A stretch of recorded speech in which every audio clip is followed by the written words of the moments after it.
na nagrally sa Angeles. Pasensya na po.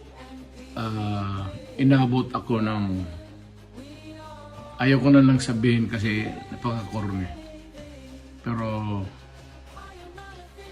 retired na kasi ako at yung pera ko, meron ako, may retirement ako pero pinupusto ko lang.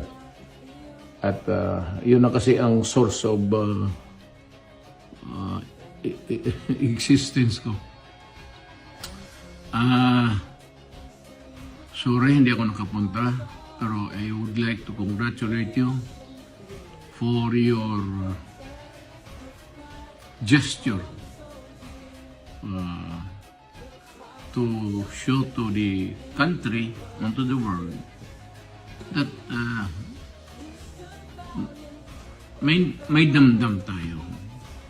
Hindi tayo galit kay Marcos o hindi tayo galit sa gobyerno.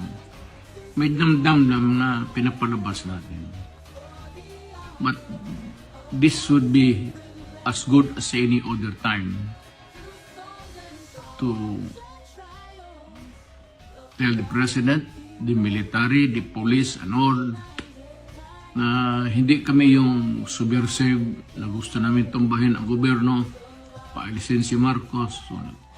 We just want reforms that yung nanirinig nyo sa grupo ng mga maisog at yung mga Pilipino na ayaw ng gulo pero gustong may pagbabago. Yan lang naman po. At congratulations sa inyo. Yan lang ang habol natin. At yan lang ang hamon ko sa gobyerno. Wala ng iba. Walang interesado patalsikin si Marcos. Walang interesado sa gobyerno na patumbahin mo. Ogo yan, kay dumaan ako ng presidente pati gobyerno ko ito.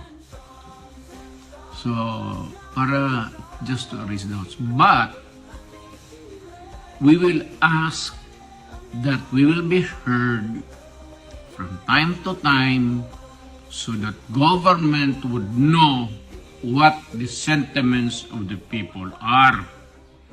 And whether the sentiments or not, totoo man o hindi, makinig lang kayo. Total kung mali, hindi sabihin ninyo, kapag mali, wala naman kami magawa. Sabihin niyo tama, wala rin kami magawa.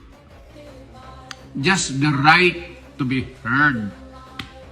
Yan ang importante sa Constitution. The right to be heard. Period. Maraming salamat.